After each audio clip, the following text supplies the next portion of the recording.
नमस्कार, मैं हूं आपके साथ इश्तियाक अहमद और आप देख रहे हैं आर्य न्यूज। रुक करेंगे देश और दुनिया की तमाम खबरों की तरफ। प्रधानमंत्री नरेंद्र मोदी ने ऐलान किया है कि देश में हर साल 16 जनवरी को नेशनल स्टार्टअप डे मनाया जाएगा और आज पीएम मोदी ने स्टार्टअप उद्यमियों के साथ संवाद के दौरान ये ऐलान किया और इस दौरान उन्होंने कहा कि देश के उन सभी स्टार्टअप्स को, सभी इनोवेटिव युवाओं को बहुत बहुत बधाई देता हूं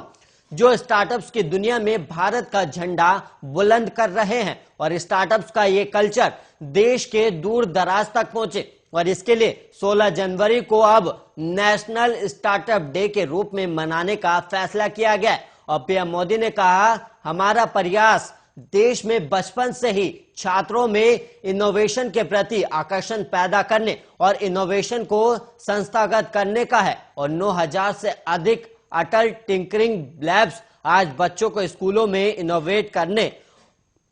और नए विचारों पर काम करने का मौका दे रही है। और पीएम मोदी ने आगे कहा कि सरकार के अलग अलग विभाग, मंत्रालय नौजवानों और स्टार्टअप्स के साथ संपर्क में रहते हैं और उनके आइडियाज को प्रोत्साहित करते हैं और सरकार की प्राथमिकता ज्यादा से ज्यादा युवाओं को इनोवेशन का मौका देने की है और इनोवेशन को लेकर भारत में जो अभियान चल रहे हैं उसी का प्रभाव है कि ग्लोबल इनोवेशन इंडेक्स में भी भारत की रैंकिंग में बहुत सुधार आया है और साल 2015 में इस रैंकिंग में भारत 81 नंबर पर था और अब इनोवेशन इंडेक्स में भारत 46 नंबर पर है। और पीएम मोदी देश के विकास में महत्वपूर्ण योगदान देने के लिए स्टार्टअप उद्योगों की क्षमता में दृढ़ विश्वास रहा है और ये 2016 में स्टार्टअप इंडिया की प्रमुख पहले के शुभारंभ में परिलक्षित हुआ है। और वहीं सरकार ने स्टार्टअप उद्योगों की प्रगति और उन्नति को बढ़ावा देने के लिए एक सक्षम वातावरण तैयार करने की दिशा में काम किया और इसका देश में स्टार्टअप इकोसिस्टम पर जबरदस्त प्रभाव भी पड़ा है और इससे देश में क्षेत्र में अत्यधिक प्रगति हुई है।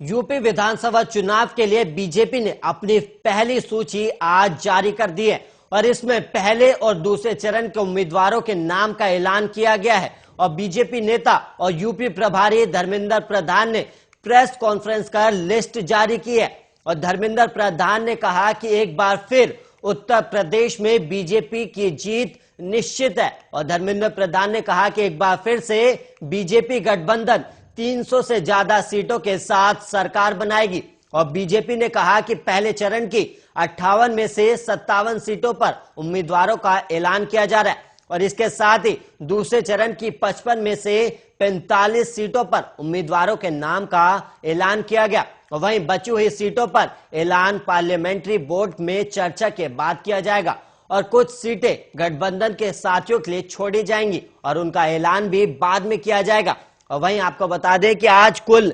107 सीटों पर बीजेपी ने उम्मीदवारों के नाम का ऐलान किया है और वहीं धर्मेंद्र प्रधान ने कहा कि आज हम 2 ऐसे नामों का ऐलान कर रहे हैं जो ना पहले चरण में है और ना ही दूसरे चरण में। उन्होंने कहा कि मुख्यमंत्री योगी आदित्यनाथ गोरखपुर शहर सीट से चुनाव लड़ेंगे और वहीं डिप्टी सीएम प्रयागराज की सिराथू सीट से चुनाव लड़ेंगे और बीजेपी ने कुल 107 नामों का ऐलान किया है और इनमें से 63 मौजूदा विधायकों को टिकट दिया गया और पहले और दूसरे चरण में बीजेपी ने 20 विधायकों का टिकट काटा है। जिन्हें टिकट दिया है उनमें 44 ओबीसी, 19 एससी और 10 महिलाओं को टिकट दिया गया और प्रतिशत के हिसाब से बात करें तो 68% उम्मीदवार ओबीसी, एससी और महिलाएं हैं